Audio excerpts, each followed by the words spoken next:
Royal Palace. I had recently made the Canterlot Royal Palace my home, and things were okay so far. I was left alone a great deal of the time, but that wasn't going to last. The first hint was when the royals assigned me a servant to see to my needs.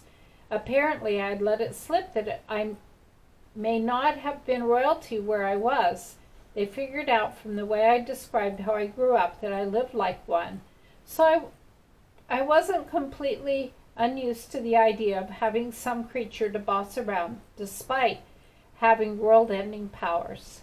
As for the whole information deal, I explained as much as my species to them as I could to them, but it just seemed to raise more questions.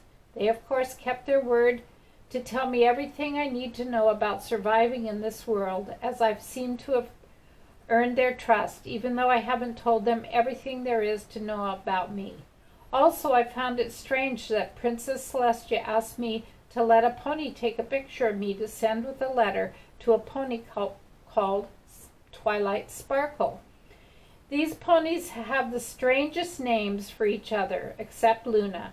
I thought while going for a walk around the palace as I continued to explore the place.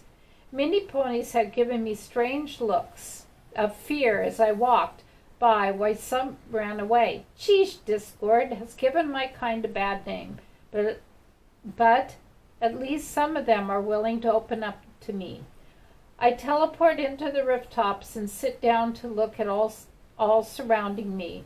It was still morning, and I was requested to meet with both of the royal sisters for breakfast, but I had some time before going to meet them and some others for the main day. I had learned from the two that there are three main tribes of ponies.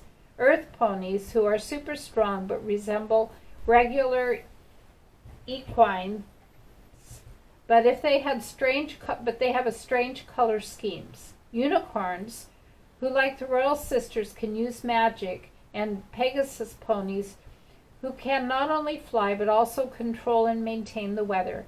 And then there is the fourth tribe that the royal sisters belong to, the alicorns.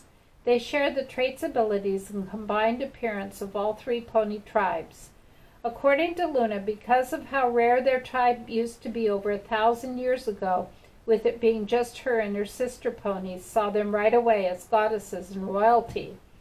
"Jericho, are you around here?" came this familiar voice that seemed to come from the Canterlot Royal Gardens. I teleported over to see. It was Princess Luna. She said to the moon alicorn, "Yeah, I was just clearing my head. Is it time?" "Oh yes, the others are waiting for us," said Princess Luna, before I allow her to accompany me to the royal dining room, where she and her sisters usually eat with just the two of them. "How are you enjoying your stay in the palace so far?" "It's okay, I guess. I get plenty of stares and glares," I say, while looking towards the ceiling of the inside of the palace shortly after we enter it. I notice Princess Luna has an uncertain look on her face. I giggled. "It's nothing I can't handle. Now I have a question you need to answer. What is it with you? No, all of you ponies, and these tattoos on your flanks." "Tattoos? Oh, you're talking about her cutie marks," said Princess Luna, but I just raised my left eyebrow, telling her I was still expecting a real answer.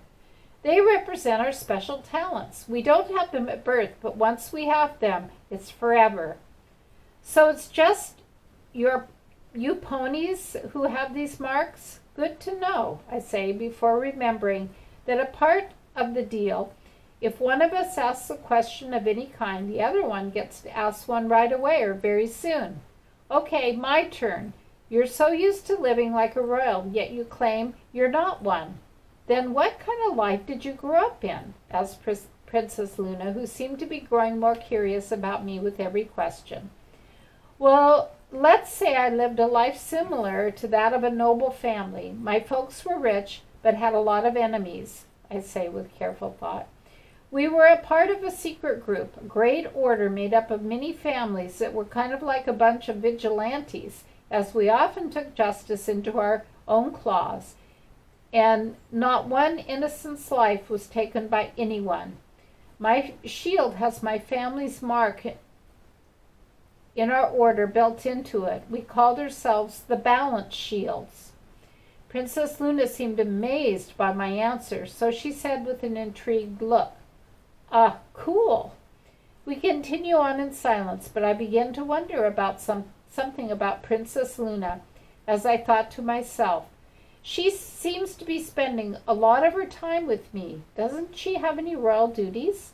I will have to ask her or her sister later about how their royal status works here.